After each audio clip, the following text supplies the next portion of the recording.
Israel के साथ जंग में हिजबुल्लाह के लड़ाके इतने बड़े कारनामे कर जाएंगे, इसका अंदाजा खुद इजराइल तक को नहीं था।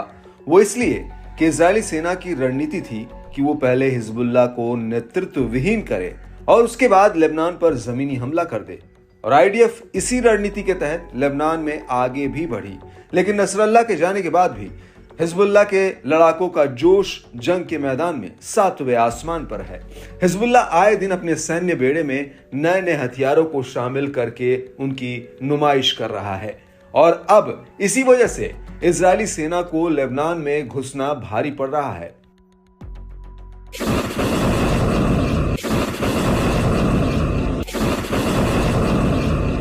दरअसल हिजबुल्लाह के हमलों की वजह से इजराइल पर दो तरफा मार पड़ी है। पहली तो जंग के मैदान में और दूसरी इजराइल के भीतर हिजबुल्लाह की मिसाइलें और ड्रोन तबाही मचा रहे हैं।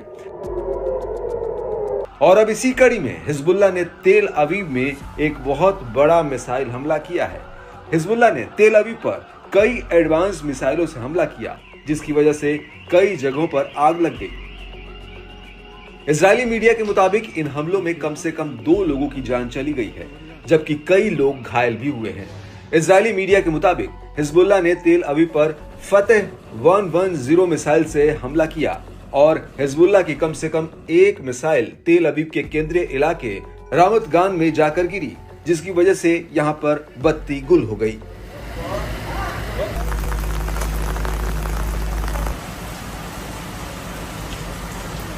वहीं तेल अवीव के पूर्व में बनी ब्राक इलाके में मिसाइल हमले की वजह से एक बस में आग लग गई। मीडिया रिपोर्ट्स के मुताबिक इजराइल का एयर डिफेंस सिस्टम इस मिसाइल को इंटरसेप्ट नहीं कर पाया।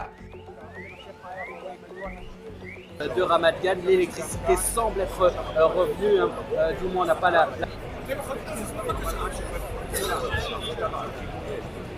वहीं दूसरी तरफ टाइम्स ऑफ इजराइल का कहना है कि हिजबुल्लाह ने 18 नवंबर 2024 को उत्तरी इजराइल पर 100 से ज्यादा रॉकेट दागे हैं। इन हमलों में एक की जान चली गई, जबकि कम से कम 17 लोग घायल हुए हैं।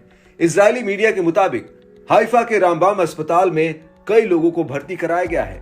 वहीं अस्पताल का कहना है कि उसके यहाँ पर 56 ऐसे लोगों को इलाज के लिए लाया गया जिन्हें मामूली चोटें आई थी और इनमें से तकरीबन 18 बच्चे भी थे। वहीं इस हमले को लेकर आईडीएफ का कहना है कि हिजबुल्लाह की तरफ से दागे गए 100 से ज्यादा रॉकेटों को या तो इंटरसेप्ट किया गया या फिर ये खुले इलाके में जाकर गिरे। इनमें से कुछ रॉकेटों की वजह से किरियत श्रमोना और चिकन कूप में नुकसान जरूर हुआ है। आईडीएफ के मुताबिक उसने इसी दौरान लेबनान से दागे गए 2 रॉकेटों को भी इंटरसेप्ट किया।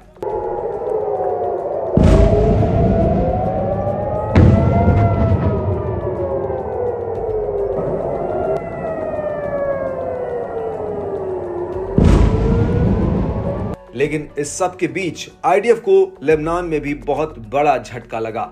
आईडीएफ जब लेबनान के खैयम कस्बे की तरफ बढ़ने की कोशिश कर रही थी, तो उसी वक्त हिजबुल्लाह ने उसके ऊपर करीब 9 हमले किए। आईडीएफ की 210वीं डिवीजन इस इलाके में आगे बढ़ने की कोशिश कर रही थी, लेकिन हिजबुल्लाह की तरफ से उसे कड़ा जवाब मिला। लेबनानी न्यूज एजेंसी अल मयादीन के मुताबिक हिजबुल्लाह के लड़ाकों ने इस दौरान आईडीएफ के ऊपर मशीन गन और रॉकेट प्रोपेल्ड लॉन्चरों से हमला कर दिया।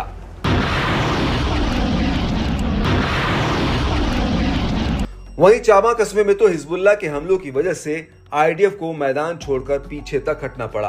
अल मयादीन के मुताबिक चामा में हिजबुल्लाह के हमलों में आईडीएफ के 5 जवान मारे गए, जबकि 30 जवान घायल हुए हैं। इसके अलावा आईडीएफ को 2 टैंकों का भी नुकसान हुआ है। अल मयादीन के मुताबिक चामा में आईडीएफ पर हमला करने से पहले हिजबुल्लाह ने उसे अपने जाल में फंसाया और आगे बढ़ने दिया, और जैसे ही आईडीएफ रडार पॉइंट पर पहुंची, वैसे ही हिजबुल्लाह के लड़ाके उसके ऊपर टूट पड़े। और इसी दौरान आईडीएफ का एक मेरकावा टैंक सैनिकों को बचाने के लिए आगे आया, लेकिन हिजबुल्लाह के लड़ाकों ने इस टैंक पर भी हमला कर दिया, जिसकी वजह से टैंक में आग लग गई। हिजबुल्लाह के मुताबिक ये आईडीएफ का 45वां टैंक था जिसे उसने तबाह कर दिया।